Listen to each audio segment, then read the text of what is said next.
Hi guys, this is Dan from Magic Pachinko Restorations with another short video on a vintage pachinko machine. As always, I encourage you to subscribe.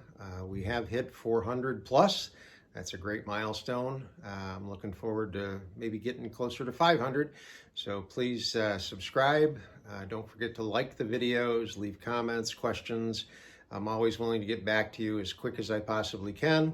Via the YouTube channel or the website magicpachinkorestorations.com. So today we've got one of my favorite machines. This is a 1974 Nishijin Power Flash. And these machines came out in, like I said, came out in 1974. First one was the Chinaman. So the Chinaman is a little bit different than this. It has a smaller center attraction that has a little Chinaman in it. That's why they call it the Chinaman. And then rather than this particular attraction, there's a second pink tulip down here. They both work the same way, and I'll explain that to you as the video goes along, actually how these are supposed to work. So again, full restoration. You should certainly be aware of the way I do things. Everything gets taken off, everything gets cleaned, everything gets put back on, including the new playfield.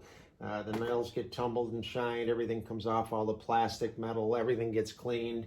The beautiful frame, red mahogany, that all gets broken down, sanded, polyurethaned. So these are actually in better shape than they were when they left the factories in Japan, in the sense that the Japanese just didn't do all of the wood and things like that. They just mass produced these kids.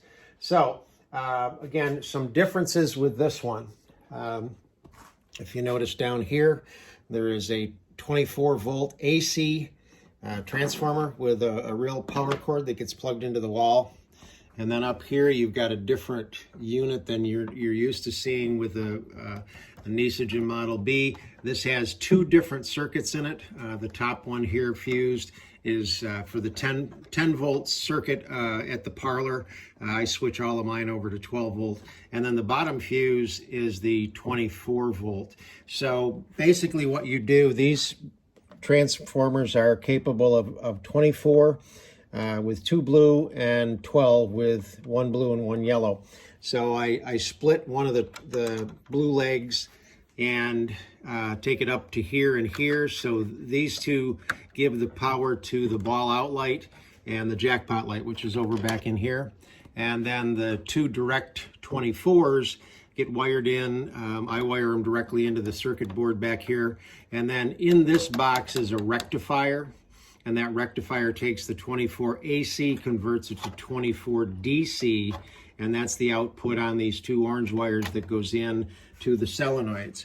So this has a third or a second board, I guess, if you want to call it that, on it. So you have to loosen these two here, and then over here you have another wing nut that loosens. And then this whole guts board, if you will, I call it the swing board, swings open. And as you can see, it's all cut out to allow on the back of the main board this electrical system. So you've got 4 solenoids and a relay here. And the solenoids are designed so that when they lift up like that, it opens the tulips on here and here. And when these fire down, they close the tulips. And then there's 5 micro switches on the inside that control what happens as the balls go through. So I'll show you all of that once I get this all put back together. So this machine is going to load up just like any other Model B. That's basically what it is. It's just a Model B with obviously some modifications. So first thing you want to do is make sure your ball dump latch is in the right position. Again, I mark them with red, a little arrow pushing this to the right. and it latches in, and then when the balls go down through, they'll go through the turnaround, they'll go over this and into the jackpot. If this were open, the balls would drop out of the machine. That's the way you clear the machine out. So you want to make sure that's over. And then the second thing is making sure that your seesaw is in the right position. And again, I've got a little red arrow here. You push up on this, and it takes the seesaw from here to here. If it's not already in this position, this is where you want it to be, not pointing down. So you've got those two. Notice the ball out light is on. So again, handful. Make sure they run all the way down through and start to fill up the jackpot chamber.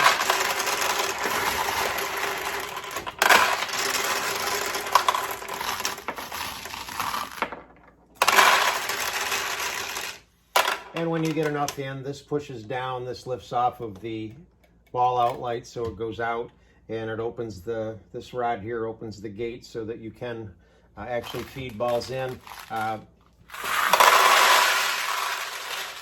You want to make sure you've got plenty of pachinko balls for a power flash, because once they get going, they pay out quite well. These should easily have 500 to 800 pachinko balls loaded in them if you're going to do any serious playing on it. So let's swing it around. And what I'm going to do initially is I'm going to show you the functionality of the power flash. So we'll just open up the front here. So right now, all of the tulips are open. If anytime you're playing, you put a ball into the either yellow tulip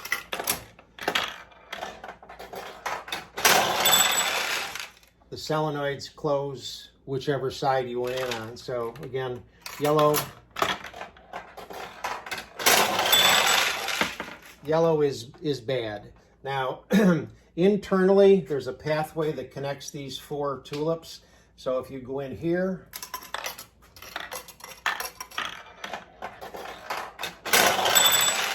again, internally, it will open all of the tulips. Same on the other side.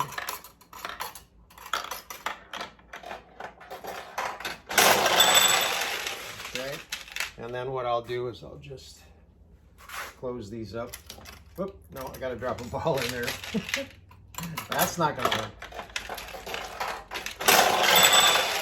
Okay, so now, that's the way these guys work. This one is kind of a non-player. It does open and close if you drop a ball straight through. So on either side here where the Thunderbird is, that has no effect to the solenoids. It's just a win. But if you go down into the center, if you go down on this side and hit this switch here, it will open these guys. And if you hit this switch here, it will open these guys. And then we'll close them up again.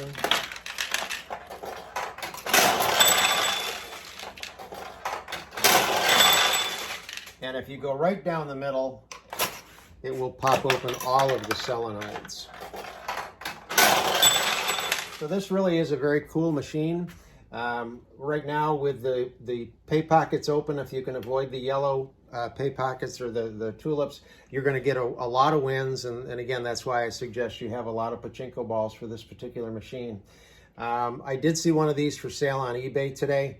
I believe they wanted 500 or more for it. And in the description, it said, someone told me it does work. Well, for me, that's an immediate red flag. If you're considering buying one of these or any of the Nishijin Special Electrics, it's absolutely 100% important that you determine whether or not the machine functions properly. If I unplug this machine, then the solenoids don't open and close the tulips like they're supposed to. You would still be able to play the game like any other pachinko machine, but you wouldn't have what makes this thing cool unless that transformer and all the solenoids are actually working the way that they're supposed to. So again, be very careful if you're going to spend some good money and buy one of these things, that you talk to the owner and get a good handle on whether or not it actually works. This one did not have a transformer on it when I got it. This is a customer's machine. It's a brand new transformer. The one that I saw on eBay had an old transformer on it, so it very well may work. I'm not trying to say that seller was trying to schmooze anybody, but it's very important that on any of the Nishijin electrics, you make sure they work. That includes a UFO, circuit racer, the power roulette, the shark, the train, all of those, especially the ones I just mentioned, because they have specialized circuit boards. And if those specialized circuit boards are blown or don't work, then those machines really lose 90% of their value. So just keep that in mind if you decide you want to buy one of these. Again, one of my favorite machines. So I'm going to play it now, show you how it plays, and then I'll show you one more feature that the customer asked for. So it's very easy to get it into the yellow and close the tulips, which I'm pretty good at. But I'll see if I can get it to drop down the middle and get them open up again. There.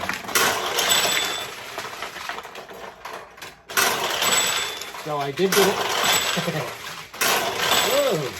I did get a ball in here. It opened all the tulips, and then I immediately put a ball in there and closed the ones on this side. So this game is really quite a lot of fun to play.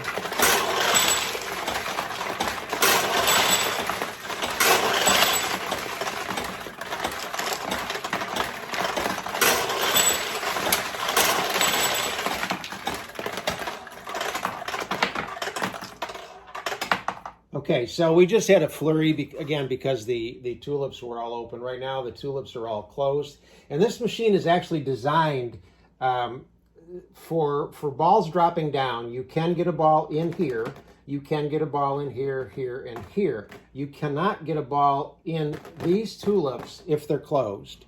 That's just the nature of there's a little small spinner there, and the nails are very close set. So the design is you don't win unless they're open, okay? But unfortunately, as soon as you open the yellow ones, the pins seem to feed the balls right into the yellow ones. So much harder to win when the tulips are closed. So again, per the customer, he asked that I put in a cheat switch, and I ended up mounting it right here on the lower feed tray, and with just a simple momentary push, it just pops all the tulips open. And then when you start to play,